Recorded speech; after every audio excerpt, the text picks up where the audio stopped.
At kung kayo po ay may mga Biblia, basahin po natin ito dito po sa Hebrews chapter 12 verse 16. Inayaan po lahat na tumayo at atin po itong basahin. Hebrews chapter 12 verse 16 hanggang 17, ito po sabi ng Biblia. Baka magkaroon ng sino mang mapakiapid o mapaglapastangan gaya ni Esau, na sa isang pinggang pagkain ay pinagbili ang kanyang sariling pagkapanganay.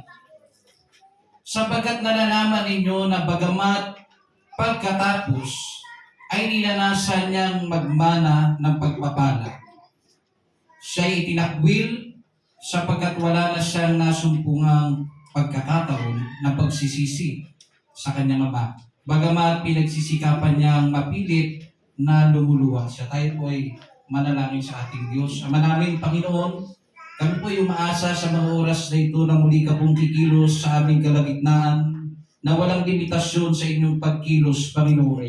Na ang bawat isa sa amin ay mga puspos ng banal na Espiritu Santo. Pabigyan niyo po kami ng kaalaman at karunungan sa araw na ito. Muli niyong ituwid ang aming mga pag-iisip. Maalay ito, Panginoon, ayon po sa inyong kalooban. At akin pong ipinakikiusap sa inyo sa araw na ito, Panginoon, anumang mabigat na espiritu sa oras na ito ay aking iniaalis sa mga oras na ito sa pangalan ng Panginoong Hesus. Ang mga batong puso at kaisipan, Panginoon, ay inyo pong palambutin sa oras na ito nang sa ganon, ang mga buhay na salita mo ay malayang makapasok sa aming mga puso at kaisipan upang kami po ay makaranas, Panginoon, ng renewal ng Spirit, Panginoon, sa amin sa araw na ito. Salamat po sa inyo at sa inyong kamay ay amin na pong itinatagubirin ang lahat. Sumailo po kapurihan, ang kaluwalhatian at ang kadakilaan magpasawalang hanggan sa pangalan ng Panginoon Hesus. Amen. Praise the Lord. You may be seated, mga kapatid.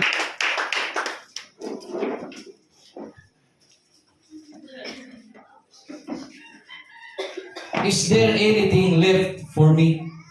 Ito po ang ating pag-aaralan, mga kapatid. May natitira pa ba para sa akin? Is there anything left for me? Sinabi diyan, mga kapatid, sa ating nabasa, ito'y sinulat sa mga taga-Hebro, mananampalataya ng Hebrews, o Hebreo, na sinasabi baka magkaroon ng sino mang mapakiapid. Baka magkaroon ng sino mang mapakiapid o mapaglapastangan gaya ni Esau, na sa isang pinggang pagkain ay pinagbili ang kanyang sariling pagkapanganay. Tatandaan niyo po, mga kapatid, sa Israel, sa unang panahon, ay napaka-importante po ng tinatawag na yung pagkapanganay bilang panganay. Importante po yan, mga kapatid, sa kanila. Sumalit ang nangyari po, mga kapatid, kay Esau ay binitawan niya dahil sa pagkain siya po ay nagugutom na. Ayan. May problema pa yung mic natin.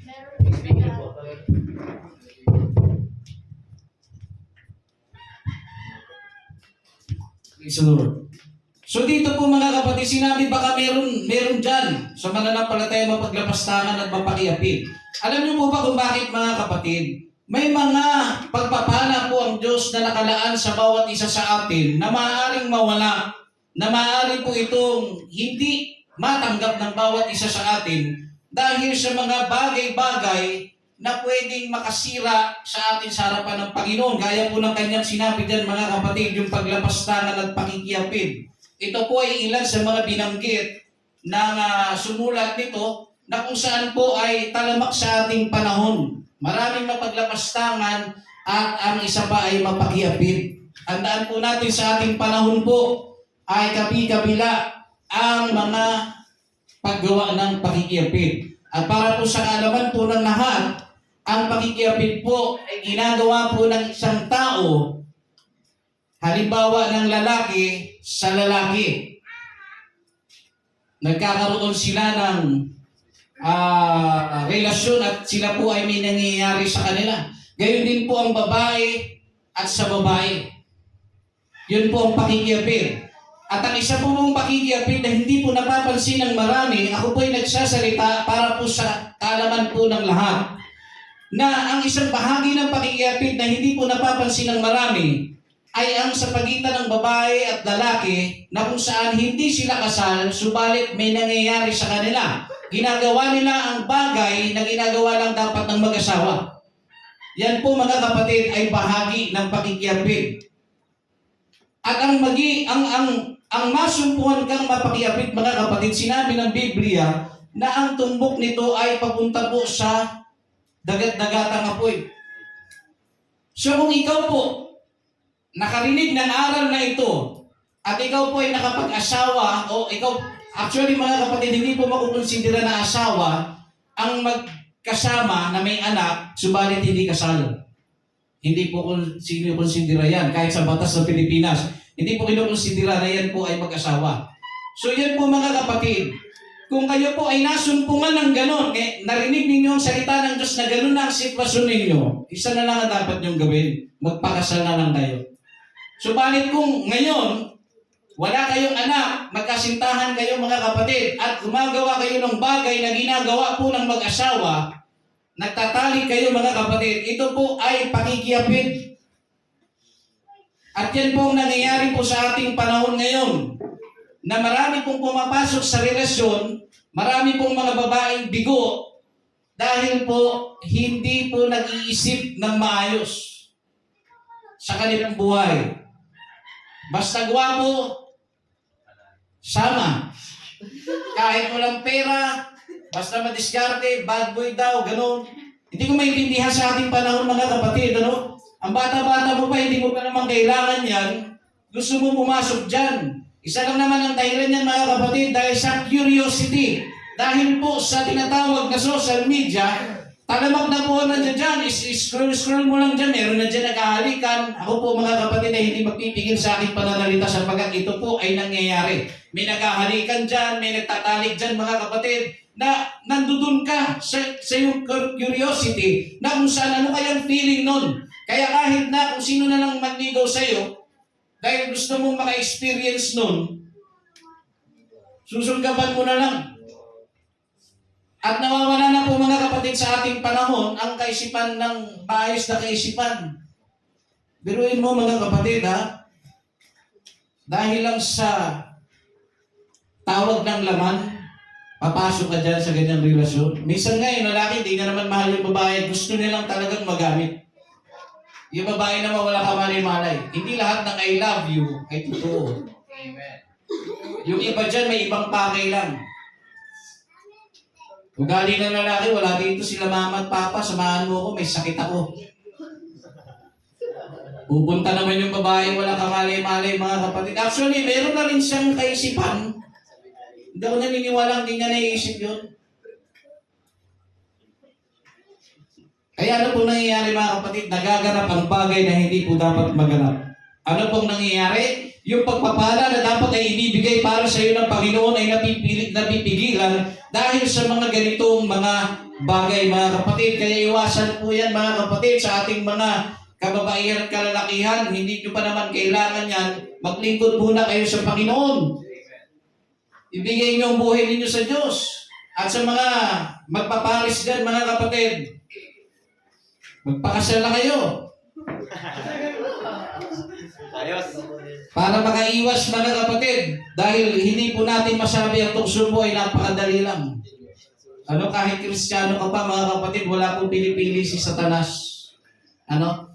Ngayon mga kapatid, inuulit ko po, baka magkaroon ng sino man sa inyo na mapakiapid at mapaglapastangan gaya ni Esau, na sa isang pinggang pagkain ay pinipili ang kanyang sariling pagkapanganay. Number 17.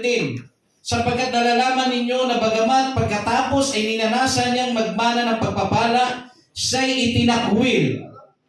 Nawala na sa kanya pagkapanganay, hindi pa naibigay sa kanya yung blessing na para sa kanya, naitakwil pa sa mga kapatid. Bakit po? Sapagkat wala siyang nasumpungan pagkakataon ng pagsisisi sa kanyang ama. Bagamat pinagsisikapan niyang mapilit na lumuha.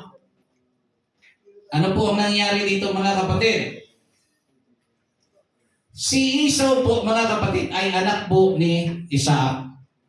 Si Isaac po, para sa kaalaman po ng lahat, 40 years old po siya nung kanya pong napangasawa, si Rebecca. Si Rebecca po mga kapatid ay anak ni Bethuel. At ang kapatid ni Rebecca mga kapatid ay si Laban. Ngayon po mga kapatid, ang nangyari dyan, nung sila po ay nagsama bilang mag-asawa, hindi po magkaanak si Rebecca dahil siya po ay baog. Yan. Sino bang nababaog? Lalaki o babae? Ha? Mga kapatid, ang lalaki po, pag naglalabas siya ng sperm cell, hindi po yan baog. Kinukulang ng sperm count, mga kapatid. Kasi ang lalaki ang nagtatanim ng punla. Nasa lalaki po mga kapatid ang binhi. Ang babae ang magdadala nun. So kung ang lalaki po ay hindi po, halimbawa healthy ang babae, ang lalaki po ay hindi makapag-produce ng maayos kasi kulang ng sperm count. Hindi ibig sabihin ay baog siya. Kulang siya ng sperm count. Ang babae po mga kapatid ang totally na nababaog. So ngayon po, ang nangyari mga kapatid, nanalangin po itong si Isaac sa ating Panginoong Diyos at siya po, si Rebecca po ay naglihi. Ngayon mga kapatid, tandaan po natin, 40 years old silang nagsama at nung lumabas po ang kanilang anak, nung naglihi siya, doon pa lang sa tiyan pa lang ni Rebecca mga kapatid ay nagtatalo na yung dalawa. Kambal kasi yun. Nagbubuno sila mga kapatid doon pa lang sa tiyan. At nangyari, nung nalaman ito ni Isaac mga kapatid, sinabi niya sa kanyang sarili, kung ganyan din pala bakit pa ako nabubuhay? Kasi nakakaramdam siya ng hindi maganda Kung doon pa lang sa loob ng tiyan, nag-aaway na yung magkapatid, lalo na pag lumabas na. Kaya sinabi niya sa kanyang sarili mga kapatid, kung ganito bakit nabubuhay pa ako? Pagkatapos noon, sabi ng Biblia, siya'y yumaon at nagsiyasat sa Panginoon. Yan. Ito maganda kay Isaac mga kapatid, kasi nung hindi niya maintindihan ang nangyayari sa tiyan ng kanyang asawa, yumaon siya, umalis siya. Siya po, hinanap niya ang Panginoon. At sumugot sa kanya mga kapatid, ang ating Diyos. Ano po ang sabi ng Panginoon? Basahin po natin ang Genesis chapter 25 verse 23.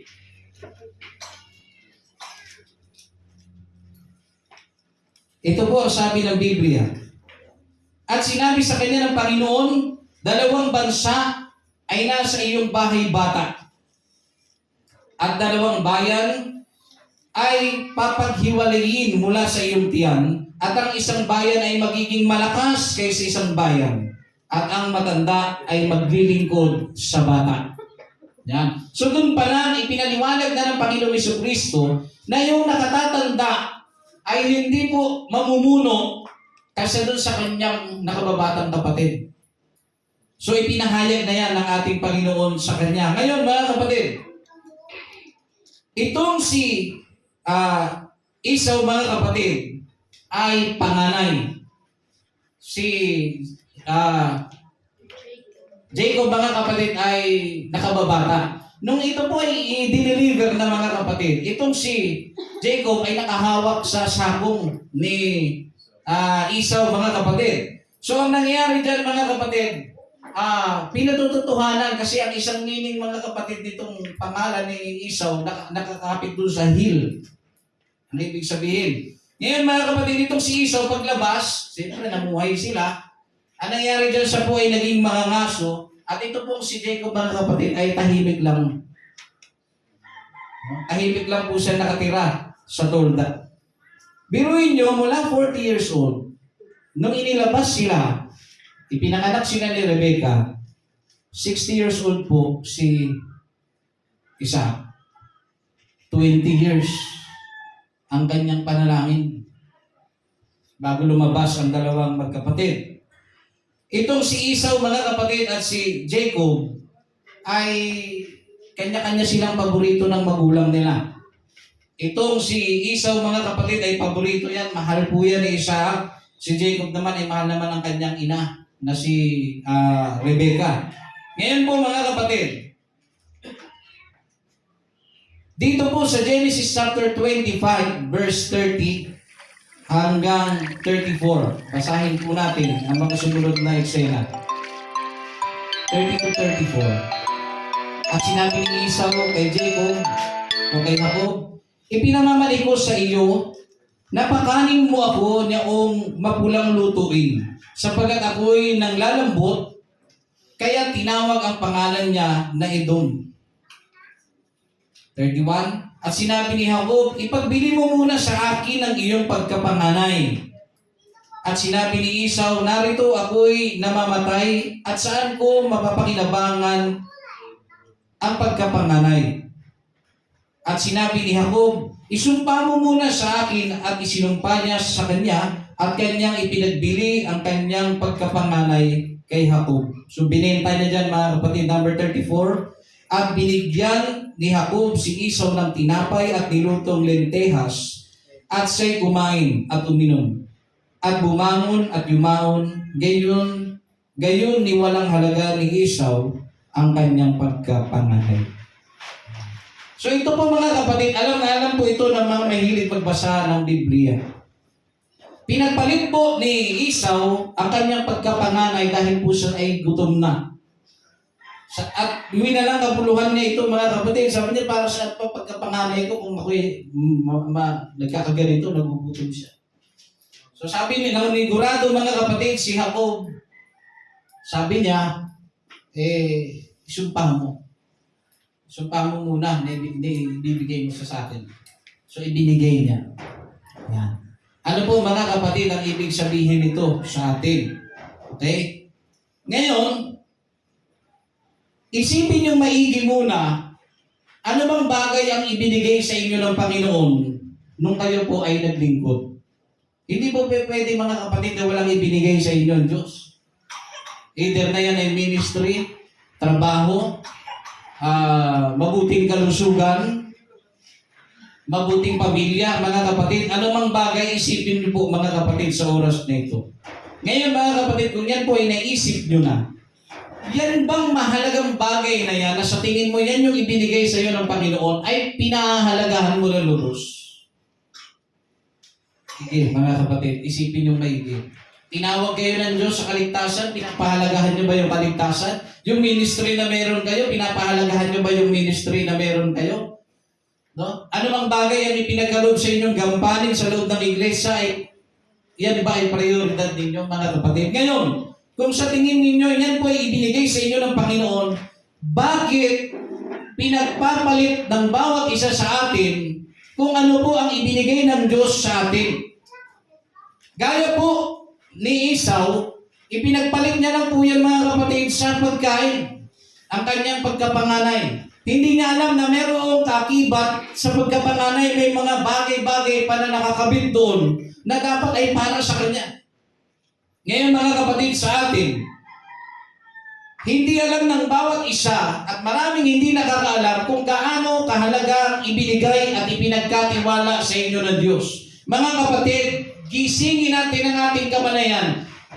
Isipin niyo po maigi, ano po ba ang ipinagkatiwala sa inyo ng Diyos? Kasi kung hanggang ngayon di niyo alam kung ano pinagkatiwala sa inyo ng Diyos, hindi po ako nagtataka kung bakit po may mga nagbabackslide. Bakit po may mga tumatalikod? Bakit po may bigla na lamang pong nawawala sa loob ng church? Kasi hindi niya alam kung ano ang binigay, ang pinaiingatan sa kanya ng Diyos. Ngayon mga kapatid, naiintindihan niyo po ba ang bagay na pinagkatiwala sa inyo? Alam niyo na po ba ang bagay na pinagkatiwala sa inyo? Kasi kung wala kayong naiisip na may pinagkatiwala sa inyong Panginoon, mga kapatid, nanganganib kayo. Kasi itong si Esau, mga kapatid, alam niya na may pinagkatiwala sa kanya. Ang pagkakaiba ng mga kapatid, masyado niyang in-underestimate yung bagay na meron siya. Isipin niyo na, mga kapatid, ano mang mga bagay ang ibinigay sa inyo ng ating Panginoon. Either na yan ay blessing, ministry, mga gampanin sa loob ng iglesia, gaano mang kaliit yan o kalaki. Tagabantay ka man ng gate, tagalinis ka man ng CR, mga kapatid, yan po ay gampanin. At marami po sa atin, ina-underestimate yung paglilinis ng CR, pagbabantay sakit, pagluluto, masyadong maliit yung tingin ng marami mga kapatid. Kaya ano po nangyayari? Hindi po nabibigyan ng focus. Sa loob nga lang ng iglesia mga kapatid, lahat amo. Ayaw maglinis. Ng CR, kung hindi uutusan, walang maglilinis. Kasi nga, boss, mga hamong lahat. Hindi nila nakikita. Ano bang halaga nitong templo na ito? Oo, gawa ito ng tao. Kami ng tao. Pero dito, mga kapatid, nakikipagtagpo ang Diyos. Kaya, ito po ang isipin natin. Pag pumapasok tayo sa loob ng iglesia, mga kapatid, maging ano tayo? Kasi ang loob ng iglesia, mga kapatid, mahalaga ito sa Diyos. So kapag nakikita natin madumi, kailangan natin linisin. Hindi po lagi natin pwedeng iasal ito sa isang tao lang. Kailangan tayo po ay nagtutulungan. Nakukuha ninyo mga kapatid. Huwag po tayo mga kapatid kapi na nga lang, hindi ka pa makapagtimpla, magpapatimpla ka pa. Diba? Mga kapatid, alamin niyo po ang halaga nito. Ano ba? Ito binigalob sa inyo ng Diyos eh. Itong gawain na to, personally sa'yo, ibinigay, ba't ka nasa naik? Itong binigalob sa inyo ng Diyos eh. Pero marami po sa atin, maliit ang tingin sa church na meron siya. Tama ba? Masyadong maliit ang tingin natin sa church na meron tayo eh. Una, masyado mong dinadaw ng music ninyo. Oo naman, hindi naman natin may tatanggi na ang music, mga kapatid, ay hindi naman talaga ganun taayos. Pero kailangan mo ba bang i-down? At pagkwentuhan? Pati mga awitin, questionin mo pa, bakit ganun, pa ano-ano. Meron ako dito mga naririnig mga kapatid eh, na mga alingaw-ngaw. Nagtataka lang ako, no? Ang ambag mo na lang sa sarili mo ay makalapit sa Diyos, mag-worship ka, tapos questionin mo pa, ang pangit nung ang song choice, ang pangit. Mga kapatid, ang pagpupuri natin sa Diyos minsan, ito ba ay talagang para sa Panginoon? O nakadepende sa awitin? Kasi ganoon po ang nangyayari sa modern church ngayon, hindi po ninyo may tatanggit. Pag hindi maganda ang kanta, hindi siya maka-worship ng maayos. Nag-i-struggle siya. Tapos yung pagsikat, yung putok ng mga kanta sa iba-ibang church na pinatutugtog, ang grabe siya makasigaw, worship siya. Maayos naman para sa kanya. Pero gaya nung nakaraang linggo, ano kayong tingin sa iyo ng Diyos? Seasonal ang worship mo. Hindi mo alam kung saan mo ipipwesto ang kaluluwa mo sa harapan ng Diyos. Nasasaktan ako. Pag nakakarinig ako ng mga ganong tao, mga kapatid, hindi ko gusto yung kanta. Hindi ko, ba yan? Puro na lang English. Ano ba yan? Puro na lang Tagalog. Alam niyo mga kapatid, minsan mas matutunan natin hanapin ang sarili natin. Sino ka ba sa harapan ng Diyos? At kung naiintindihan mo kung sino ka sa harapan ng Diyos, pinapahalagahan mo ba yung bagay na binigay sa iyo ng Diyos? Napakahirap nun mga kapatid sa harapan ng Panginoong Diyos. Ang church na kinabibilangan mo, minsan mamaliitin mo. Leader mo, mamaliitin mo. Music nyo, mamaliitin nyo. Hindi maganda. Yung bagay na pinagkatiwala sa iyo ng Panginoon, iniitsapwera mo. Kahit ministry mo, kaya mo ang iwan eh. Di ba? Dahil maliit ang tingin mo. Pinagpapalit mo. Minsan ministry mo, iiwan mo dahil sa pera. Dahil na gusto mong kumita ng pera, mga kapatid, iwan mo ministry mo. Iwan mo gampanin mo. Wala kang pinagkaiba kay Isaw, kapatid. Sinasabi ko sa inyo, ako'y nagsasalita sa mga taong ginagamit ng Diyos. Wala tayong pinagkaiba kay Isaw. Na siya, sa kanyang pagkapanganay, ibinenta niya ang kanyang pagkapanganay, doon lang po sa pagkain. Sa atin, ano man ang inyong ministry, dahil lang sa pera, ang liit ng tingin natin sa Diyos. Alam niyo po ba, lahat kayo na mga nasa ministry, pakinggan niyo po mga kapatid dito. Inilagay kayo dyan ng Diyos. Tandaan ninyo, hindi porket inilagay kayo nandyan ng Diyos, inilagay kayo dyan. ay hindi niya na kayang bawiin ang ibinigay sa inyo. Tatandaan niyo po mga kapatid, kung ang Diyos ang naglagay, kaya niyang bawiin. Tayong mga tao, may ugali tayo kapag tayo nagregalo sa isang tao. Pag alam natin hindi kayang gamitin, nasisira lang. Minsan ang tao binabawi. Wala pinagkaiba yun sa Diyos mga kapatid. Yung bagay na mayroon tayo, binibigay ng Panginoon, dapat pinagsusumikapan natin i-improve ang ating mga sarili at hindi dapat natin pinagpapalit. Isipin nyo kaya, ano kaya tayo doon sa langit? Musician ka kaya doon? Kasi pagdating sa langit, magpupuri tayo, mag-worship tayo eh. Naiisip nyo ba kung may mga music doon, kasama ka kaya sa tutugtog doon? Alam niyo mga kapatid, isipin nyo maigi, huwag tayong maging gaya ni Esau. Pinahahayag na ng Diyos sa atin kung ano po ang sinasapit ng mga tao na nagbabaliwala sa mga bagay na ibinigay sa inyo ng Diyos. May binigay ang Diyos. Hanapin nyo na dyan yan. Binigay yan ng Diyos, mga kapatid. Huwag nyo ipagpalit.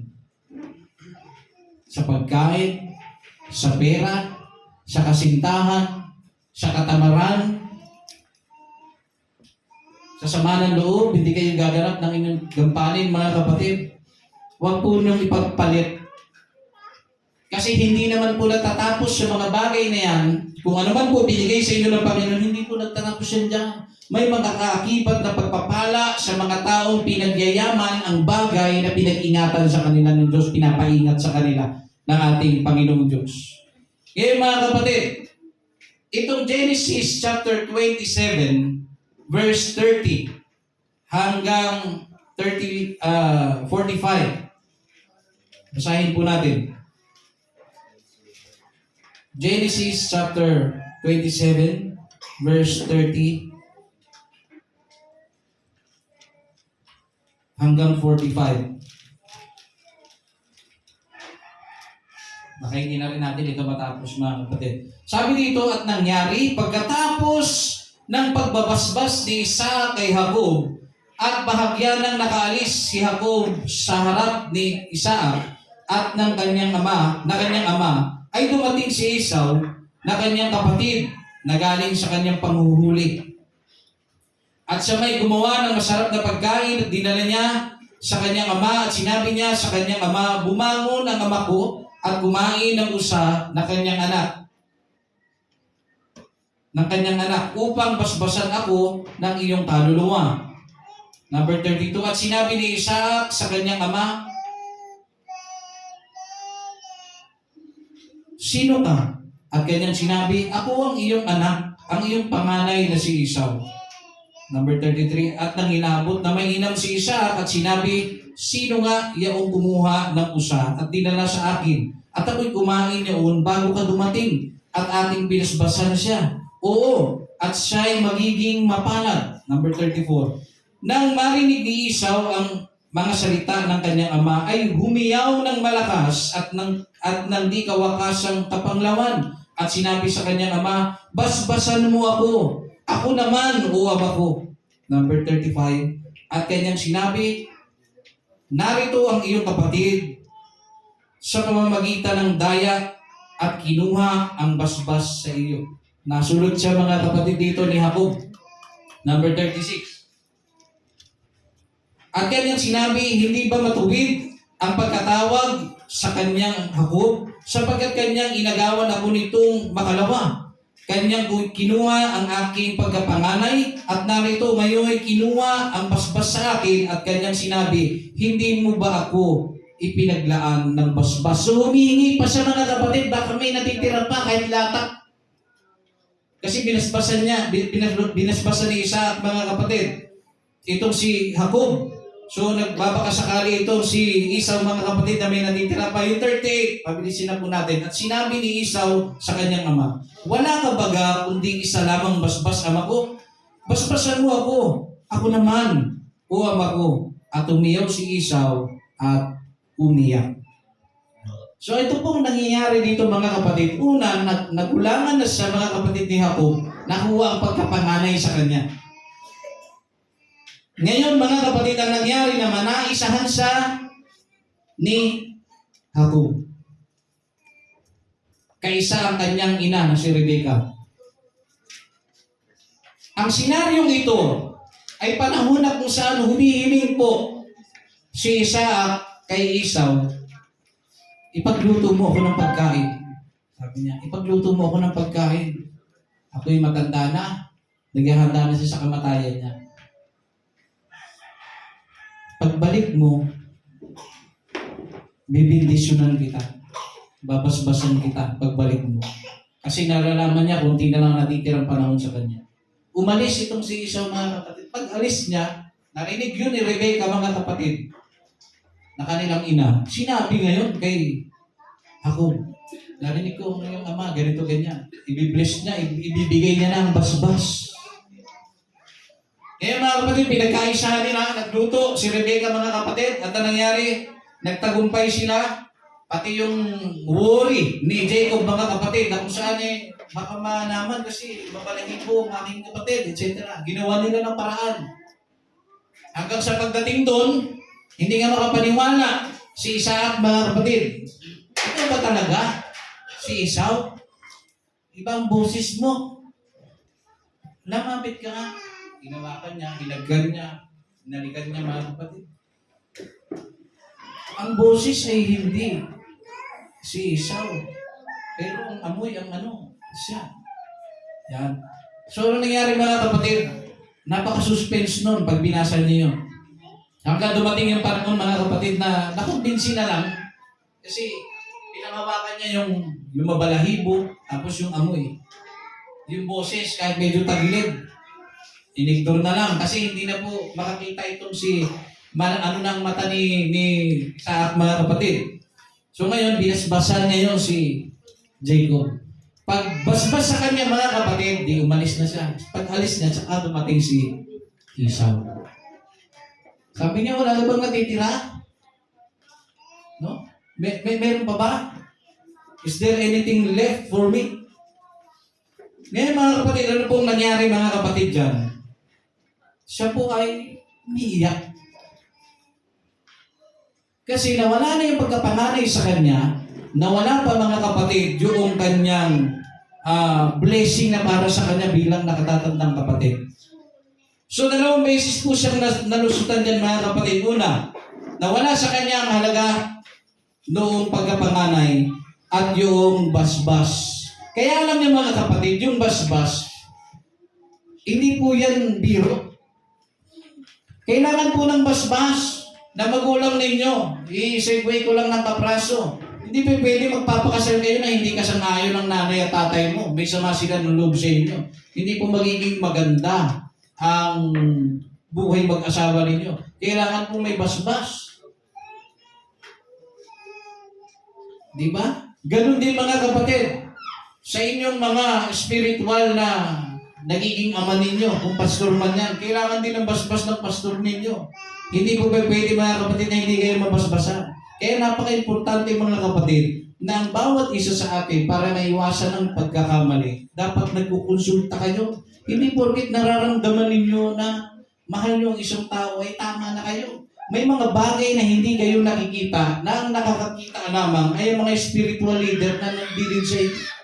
Kasi, maaaring yung taong iniibig mo, ang ganda na pinapakita sa iyo, pero hindi nyo alam. Yung mga spiritual leader ninyo, nakakakita ng tunay nilang kalagayan spiritually. Kaya yung kung ano man nakikita mong bait-baitan siya, front lang yun. Kaya nga, napaka-importante na tatanong dapat kayo Pastor, meron sana akong sasabihin sa inyo. Bala ko po sana ligawan si Sister ganito. Ano po kayo sa tingin ninyo? Okay kaya siya? Ano bang gusto mong marinig? Yung masakit o yung maayos? Ang masakit, akala mo active siya, linggo lang talaga yan nagsisimba.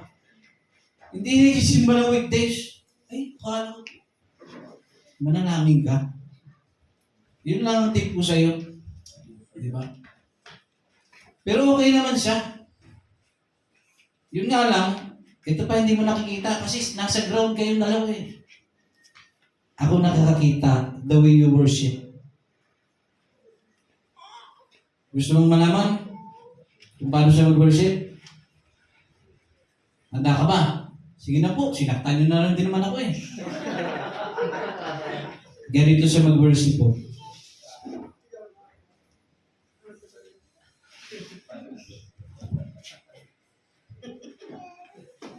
Mag-isip ka. Alam niyo mga kapatid, akala natin kasi pag tinamaan ka ng pag-ibig, akala mo yun na eh. Akala mo yun na magbabago ng buhay mo. Mali ka doon kapatid, ang pagmamahal ay hindi lamang po yan para sa inyong dalawa kasi tatandaan niyo po, kapag nagmamahalan kayo at the same time, sa bawat isa sa inyo mas mahalin yung Panginoon, napakaliit. Hindi maliit, wala talaga. Wala dyan sa lukuhin ka ng tao na yun. Dahil may malaking takot sa Diyos yun. Kaya nasabi ko sa inyo mga kapatid, paano mo ba malalaman ang isang Kristiyano pag healthy siya spiritually? Una, prayerful. Pangalawa, tingnan mo how she or he worship the Lord. Kasi worship, hindi mo napipiki yun. Yung prayer, napipiki yun. Nagagawa nga ng pamangkin ko yun eh.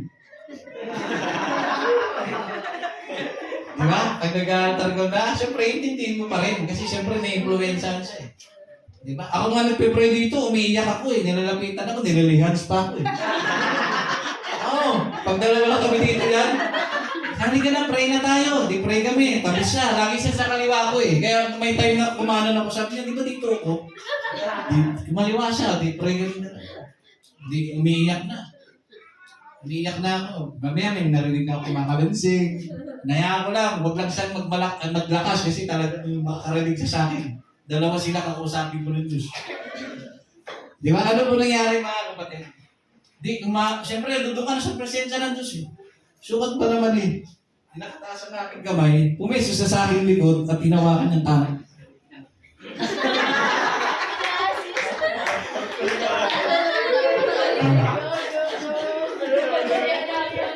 Ano pa nangyari mga kapatid? Pagkatapos nun, pinatuhan niya ako ng Future altar worker. diba? Nakakatuwa kasi hindi niya alam yung kanyang ginagawa. Pero alam ko natutuwa siya sa kanya kasi na-influensyan siya eh. Nakikita niya, mga kapatid. So, tandaan niyo po, ang prayer po na pipiki yan. Kahit sino yan. Magnanakaw nga, nagpe-pray eh. Panginoon, huwag mo hayang mahuli ako. Last na to. Mga kapatid. Pero yung worship, wala yan man. Hindi mo mapipiki yan. Hindi mo mapipiki yan. Pero may kapasidad ka pa rin malaman kapag namimiki eh. Hindi lahat ng receiving of the Holy Ghost ay Holy Ghost. Lalo na kung naririnig mo shawarma. Naalala ko yung sinabi ng pastor. Hindi bakit nag-worship yan. Pag sinabi niya shawarma, hindi totoo yun. Baka gutom lang yun. Sabing ganun mga kapatid. So hindi yan ang pipeki. Kaya ako mga kapatid, dapat ang maging qualification ninyo. Kasi nababago lahat eh. Yung gusto mo, maganda, matangkad. Hindi mga kapatid, umahanap ka ng worshiper kasi pag nahanap mo, doon mo nakilalanin. Hindi ka na mahihirapan sa marami pang bagay kasi nakita mo na eh. Yung gintong puso sa pag-worship mga kapatid, ang hirap hanapin no? Yan. So ayun lang mga kapatid ang gusto kong masabi sa inyo. Hindi porket mga mayayaman, ganito ganyan. Tapos masyado niyong mamalitin yung 299. Ha? Gusto ko nang binawi sa inyo mga kapatid ha? Hindi po tayo nag-engagement rin. Baka meron ditong gumawa niyan mga kapatid. Bahala kayo sa buhay niyo. Okay? So ngayon mga kapatid, ito po. Balik po tayo sa ating pinag-aaralan. Ngayon, nung malaman niyang siya po ay nadaya ni Jacob mga kapatid, galit, nagpupuyos sa galit mga kapatid itong si Esau. At nagbabalak siya mga kapatid na patayin. Papatayin niya ang kanyang kapatid. At narinig ito siyempre ni Rebecca. Ang galing ito sumagat ng balita eh, yung ina eh. Kung sa modernong panahon natin, masasabing Martes ito eh. Diba? Sinabihan agad, pumunta ka muna sa kapatid kong si Laban, magpalipas ka muna ng ilang doon para mapawi ang galit ng kapatid mo. Yun. Ano po nangyari mga kapatid? nawala ang lahat ng bagay na nakalaan dapat kay Esau. Gusto ba natin itong mangyari sa atin, mga kapatid? Paprantahin ko kayo. MC ka, nagagamit ka, gusto mo ba mawala sa iyo yan? Musisan ka, gusto mong mawala sa iyo yan? Mga kapatid, nasa leadership ka, mga kapatid, gusto mong mawala sa iyo yan? Isip ka ng maigi. Huwag mo ipagpalit. Kaya sabi ko sa inyo, mga kapatid, yung mga bagay na pinagkatiwala sa inyo ng Diyos, hindi ko kailangan ng kamay na bakal para alisin kayo dyan. Although na may kakayanan akong gawin yan. Pero iba pa rin pag ang Diyos ang nagpaalis. Tandaan niyo po yan, mga kapatid. Walang kahirap-hirap pag ang Diyos ang nagpaalis. Kaya kayo, mga kapatid, sa buhay niyo, kung may mga buraot sa buhay ninyo, huwag niyong paalisin sa buhay ninyo nang kayo nagdidesisyon kayo, lumayas ka dito. Hindi. Antayin niyo ang Diyos magpaalis sa Kanya. Antayin niyo. Kasi may panahon yan.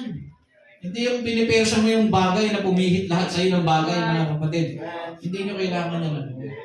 Kaya kayo, mga kapatid, may kiniinisan kayo sa buhay niyo. Ahalis din yan. Yung iba nga namamatay eh. Hindi totoo naman eh. Lahat naman tayo mamamatay eh. Di ba? May pakontrabida sa buhay. Di ba? Huwag nyo silang pwersahin umalis. No? May panahon po para sa kanila. Ngayon ito po, bago po tayo magtapos, mga kapatid, pinag-aaralan natin, is there anything left for me? Kung iisipin natin, mga kapatid, pag ikaw po ay babiyahe, pag uwi ka na, ewan ko kung kayo po ay nakaranas dito, na kayo po ay nagko-commute, galing kayo Baclaran, tapos napaka-rush hour, tapos ang nangyayari, December 24 pa, or 25, di ba, uwian yan. Alam niyo, mga kapatid, tinitignan ko ang mga tao, kahit punong-puno na yung bus, pinipilit isiksik nilang kanilang mga sarili. Kasi gusto nilang umuwi. Eh kami nun, hirap kami kasi malalaking tao yung mas naunang pumasok eh. Naghahantay kami, tagal namin naghahantay. Pero nung naka-chepo kami, nakapasok kami, alam niyo pala, mga kapatid, pag gusto mo ang isang bagay, kahit hirap na hirap ka, gagawin mo. Nakapasok kami, ang init-init. Nakatayo ka lang. Dahil isa na ang gusto mong mangyari, makauwi ka na. Diba? Gusto natin makauwi. Kaya pinipilit natin. Sabi nung pasero, Nay po, pag nakita niya may mga nakatayo na, hindi yan papasok. Hindi papasok yan kasi hindi naman siya nagmamadali. Yan. Yung mga pumapasok, yun yung mga nagmamadali. Kaya yung mga hindi nagmamadali din, isang oras pa naman, antayin na tayo panibago sa ulog. Di ba? Pero kapag nagmamadali yan, mga kapatid, baka yung kahit kabraso lang na di ba? Yun nga lang sa jeep eh. Kahit yung gilid yung tenga lang nakatapak pa dun eh. Dahil gustong makarating, makauwi. Alam nila kasi yung halaga nung nasa harapan nila. Hindi naman ipinagkatiwala yung jeep sa kanila, kundi yung nasa harapan nila. So ngayon, ano bang mahalaga na nasa harapan ninyo, mga kapatid? Na bakit hindi natin magawa ng paraan? Mabigyan ng panahon, mabigyan ng oras, mga kapatid. Ito. Ngayon, mga kapatid, meron pa bang natitirang bagay para sa atin? Hindi ko po alam kung pagkatapos nito, may magbabackslide. Hindi ko po alam kung pagkatapos nito, mga kapatid, may magtatampo. May aalis. Hindi ko rin alam pagkatapos ito kung may mapapalakas bang kapatiran. Hindi ko rin po alam pagkatapos ito mag-worship ba yung mga nakapakinig. Hindi ko rin po alam, mga kapatid, kung sa araw na ito ay pagkakaloob ng Diyos sa kanyang banal na Espiritu sa ating lahat. Hindi ko po yun alam. Pero isang bagay, mga kapatid, ang dapat nating itanong sa mga oras na ito, is there anything left for me? Nakapasok tayo dito, mga kapatid, meron pa bang natitirang bagay sa iyo? Tatandaan niyo po, mga kapatid, itong nangyari kay Esau. Nawala sa kanya yung bagay na para sa kanya. Dahil pinagpalit niya. Nagbakasakali sa meron pa ba natitira? Is there anything left for me? Sa kanyang ama, sinabi, may natitira pa ba? Alam niyo ba? Sa awa ng Diyos, may natira. Kaso ang unti. Napakaunti ng natira. Alam niyo mga kapatid, blinis lang siya sa kanyang pagtataniman. Na hindi pa rin siya babayaan ng Diyos. Pero ang sabi doon, after nung sinabi na, paalipin ka sa iyong kapatid. Napakasakit, mga kapatid. Pero may natira pa rin. Mga kapatid, kung sa oras na ito mag-iisip ka, ano bang gusto mong pagpapalang ibigay sa iyo ng Panginoon? First class o yung tira na lang? Kasi minsan tayo mga kapatid, kapag may mga pinagkaloob sa atin ng ating Panginoon at hindi natin naingatan, ano po usually nangyayari? Nangihina ka, nawawala ka ng gana, lumalayo ka sa Panginoon kasi nawala yung bagay na yun. Na minsan iniisip mo parang wala na yata natitira para sa akin, Panginoon. Minsan ang dami mong what if sa buhay.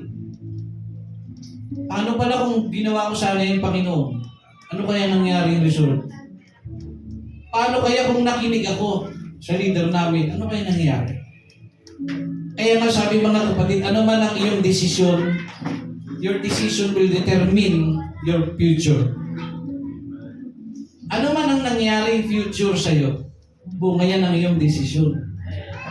Pero ang tanong mga kapatid, nung nagdesisyon ka ba, first class ba yung blessing na binigay ng Diyos? O yung dinesisyon mo na yun, no choice ka na lang eh. Kasi may mali kang desisyon.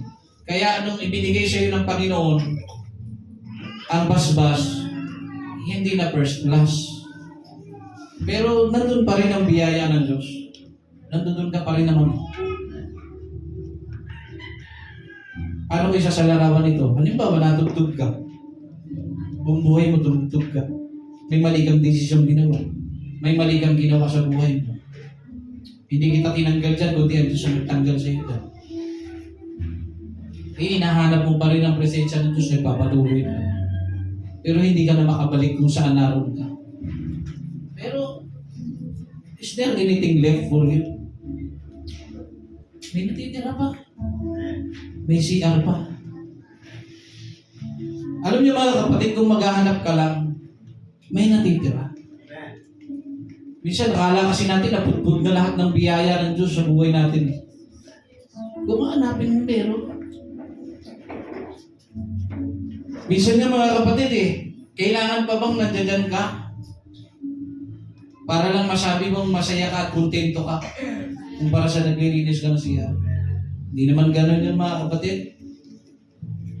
Hindi po gano'n yun. May natitira ba?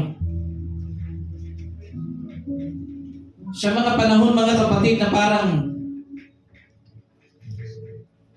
dumadaan ka sa sitwasyon na hindi mo kaya kasi nanlalamig ka, nawawalan ka na ng ganang sumamba, nawawalan ka ng ganang pumunta sa simbahan, nagkakasakit ka pa, is there anything left for me, Lord? Kung ang hinahanap mo, kung may natitira pa ba sa kagalingan, sa karamdaman mo, hindi pa ubos ang gamot ng Diyos. Kung may pinagaling ang Diyos mga kapatid na may cancer, yan lang bang sakit ng ngipin at sakit ng ulo mo mga kapatid, hindi ba makayang pagalingin ng Panginoon? May natitira para sa iyo. May nakalaan para sa iyo mga kapatid. At kung ang usapan naman ay buhay pag-ibig, iniwan ka ng mahal mo sa buhay, iniwan ka mga kapatid ng pinapahalagahan mong tao, minsan kailangan nating tanggapin sa ating buhay. Hindi lahat ng pinapahalagahan nating mga tao pahalagahan tayo pabalik. Pero may tanong, is there anything left for you na may magbalik ng pagmamahal mo sa isang tao na hindi isinukli sa'yo? Meron pa. Kung hindi kayang isukli yun ng pinahalagahan mo, hanapin mo, meron dyan. Alam niyo mga kapatid sa buhay na to, natutunan ko, kapag naramdaman mo may taong palaging may concern at talagang lagi ka ina-approach, pinaparamdam sa importante ka, mahal ka, Ingatan nyo yun mga kapatid. Isa lang yun. Isa lang yun mga kapatid. Pag nawala yun, napakahirap. Pero pag wala na, is there anything left? Meron pa rin. Kaso kailangan mong hanapin. Yung hindi mo pinapansin, na walang kausap,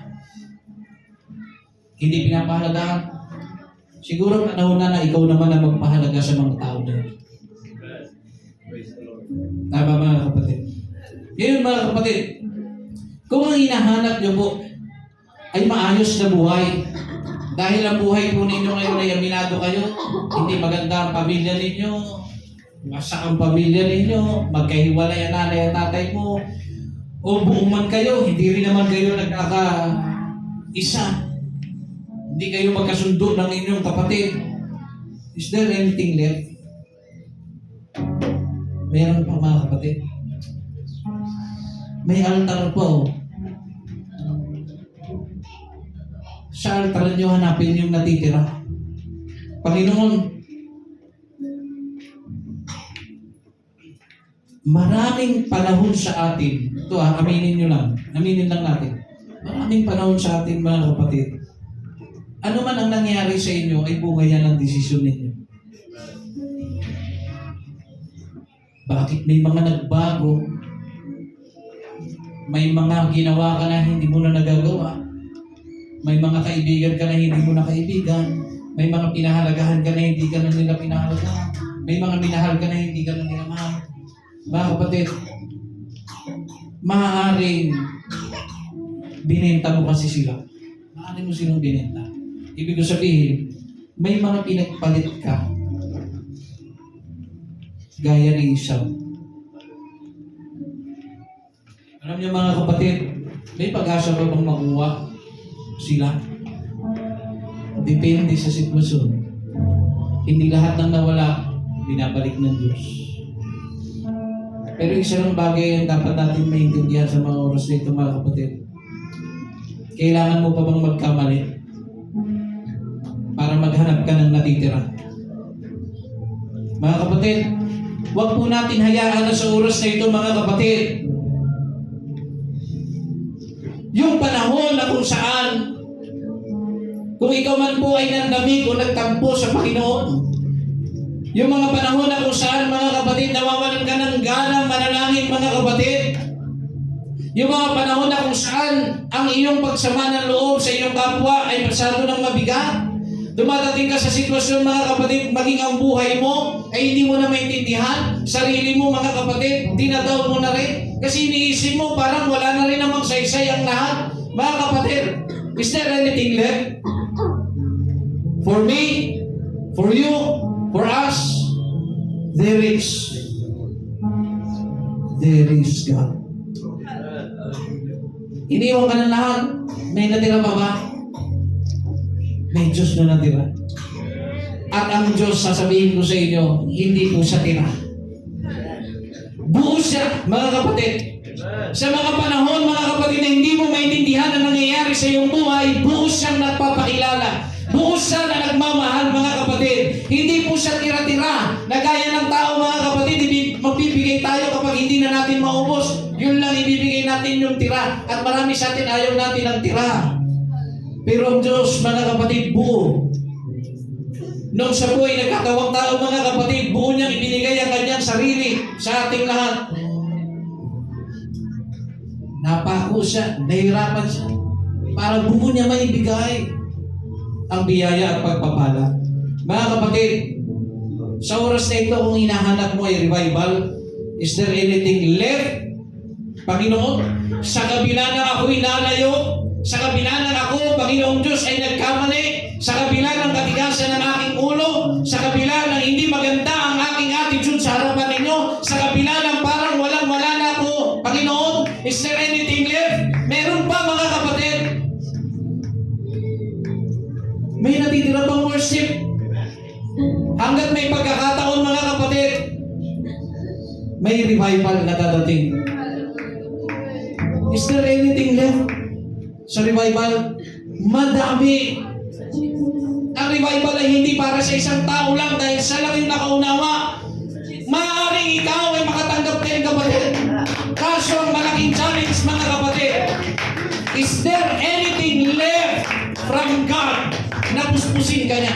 Kasi ang problema, tayo pong naghahanap na may natitira pa ba sa akin? Hindi natin naisip, mga kapatid, na ang Panginoon ay tumutuktok. Sabi sa Revelation, ako'y tumutuktok sa inyo. Kung ako'y papapasukin ninyo, papasok ako, hahapon tayong magkasama. Mga kapatid, ang malaking tanong ngayon, may natitira pa ba para sa Diyos na espasyo sa inyo? May espasyo pa ba? At tinitiyak ko, mga kapatid, sa inyo, mga kapatid, kung may espasyong natitira ang Panginoon, kahit gaano kaliit, mga kapatid, bigyan nyo lang ng chance ang Diyos, mga kapatid, sa oras na ito, kahit maliit lang. Kung ako na lang ang nagmamakaawa, sige, bigyan nyo kahit maliit lang. At sasabihin ko sa inyo, mga kapatid, kahit yan ay katuldok, mga kapatid, ng isang karayong, ang espasyo na yan, mga kapatid, basta may espasyo, babaguhin ng Diyos ang buhay mo, kapatid. Yang maliit na butas na ibinigay mo sa iyong puso, na inayaan mo makapasok ang Panginoon, mga kapatid, yung sinasabi mo, hindi na yung atako nakakabalik, hindi. Dahil kapag ang karayong ay tumusok sa tela, kaya niyang bilugin ng malaki, mga kapatid. Kapag ang karayong tumusok sa papel, mga kapatid, kaya niyang wasakin ang papel. Mga kapatid, laman ka, hindi ka bato.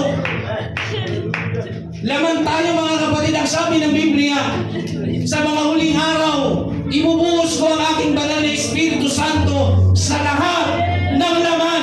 Kapatid, hindi sinabi sa lahat ng bato, hindi sinabi sa lahat ng kahoy, hindi sinabi, mga kapatid, sa lahat ng plastic. Kaya kung aminado ka, mga kapatid, sa oras na ito, na ikaw ay laman, mga kapatid, espasyo lang. One spot. Isang espasyo lang, mga kapatid. Kaya kang baguhin ng Diyos ulit. Yung lumalawi ka ng, mga kapatid, sa kasalanan, yung hindi mo na kaya, na parang hindi mo na maramdaman ang Panginoon, kapatid, ulitin ko sa inyo, isang espasyo lang. Sasabihin ko sa inyo, kahit nasa sulok ka pa ng kwarto mo, yung isang espasyo na yun, palalakihin ng Diyos. Kahit, mga kapatid, hindi mo na alam ang gagawin mo, mga kapatid, isang espasyo lang. Gaya nito ni Esau, mga kapatid, nakita niyo yung sinabi ng Biblia, nagmamakaawa siya sa kanyang ama. Sige na, baka may natitira pa, Panginoon, ang natitira pa, Ama. Meron pa ba? Is there anything left? Meron pa ba? Meron pa. I will bless you. Pero yun na lang. Yun na lang. Mga kapatid, huwag natin hayaan. Natira na lang ang ibigay sa inyo. Kung meron namang first class na pwedeng ibigay yan. Mga kapatid, gusto nyo ng first class na revival? Uulitin ko, isang espasyo lang. Bigyan nyo ng espasyo ang Diyos sa inyong puso sa oras ito, mga kapatid, at tinitiyak ko sa inyo. Ang maliit na espasyo, magbabago ng buhay nating lahat sa oras ito. Magamot ka, isang espasyo lang, kapatid. Pag pinapasok mo ang Diyos, mga kapatid, kahit yung bagay na pinapahalagahan mo, matututunan mong ibigay dahil sa espasyo na binigay mo sa Diyos, mga kapatid. Sa atin, nung tayo po, mga kapatid, ay nalayo sa Diyos, naging makasalanan tayo, mga kapatid, hindi humingi ang Diyos sa atin ng espasyo. Alam niyo, si Kristo, yung isisilang siya ni Maria, naghahanap sila ng kwarto na pwede pagpangalakan. Naghahanap sila. Pero lahat fully booked na. Wala na silang mapasukan. Wala nang espasyo. Alam niyo, mga kapatid, napakasakit para sa isang ina, mga kapatid, na ikaw ay nasa sitwasyong nangangailangan ka at wala kang nakitang habag sa maraming tao na kung saan, mga kapatid, humahanap ka ng lugar kung saan mo pwede isilang ang iyong anak. At wala pong ina, mga kapatid, sa mundong ito na gustuhin niyang isilang ang kanyang anak doon sa hindi magandang kondisyon o hindi komportableng lugar, kundi maghahanap ang kanyang ina ng mas maayos. Subalit that time, mga kapatid, wala pong nakita si Maria na magandang espasyo, kundi yung espasyo na kinakainan ng baboy. Kinakainan ng hayop, mga kapatid. I mean, yun yung nagbigay ng espasyo sa kanya. Alam niyo kung may buhay lang yung sabsaban, Maria, gamitin mo. Kung walang espasyo, ito. Ano niyo mga kapatid? Kung may buhay lang yung sabsaban, at kung isipin yung may buhay yun, mag-worship sa Diyos. Bakit? Ang dami-daming magagandang kwarto na pwedeng paglagyan. Ang daming magagandang bagay, mga kapatid, na pwedeng danasin si Maria. Pero doon, mga kapatid, isang pa sabsaban. At kung ikaw, sa tingin mo, iisipin mo, isa kang sabsaban, mga kapatid, pasalamatan mo, Diyos. Kung ang iyong espasyo ay kagaya ng sabsaban, mga kapatid, pasalamatan mo, Diyos, mga kapatid. Bakit? Dahil sa dinami-dami ng espasyo, sa dinami-dami, mga kapatid, ng lugar, ikaw ang napaglagakan. Napansin ninyo, mga kapatid, ang Panginoon lumalakad sa puso ng tao. Ang puso natin, mga kapatid, ang pinakmagandang espasyo, mga kapatid, sa harapan ng ating Panginoon. Kaya kung ang ating puso ay maayos, kaya kung ang ating puso, mga kapatid, ay maayos sa harapan ng ating Panginoon, hindi madali para sa atin na ibigay ang pagpupuri na nararapat sa Panginoon. Hindi mabigat para sa atin na ialay ang lahat para sa Panginoon. Hindi mabigat sa atin, mga kapatid, na kung saan ay pinipilit natin na ayaw natin isuko sa Panginoon ang lahat. Tinitiyak ko sa inyo, mga kapatid, espasyo lang. Maaari kaya marami sa atin hindi nagbabago ang buhay, ang estado, mga kapatid, ng kanyang pamumuhay dahil walang natitirang espasyo sa Panginoon. Kaya sa oras na ito, mga kapatid, patunayan natin sa ating Panginoon, Panginoon, kung wala ng espasyo na makita ikaw, may natitira pa. Ako yun! Gamitin mo ko!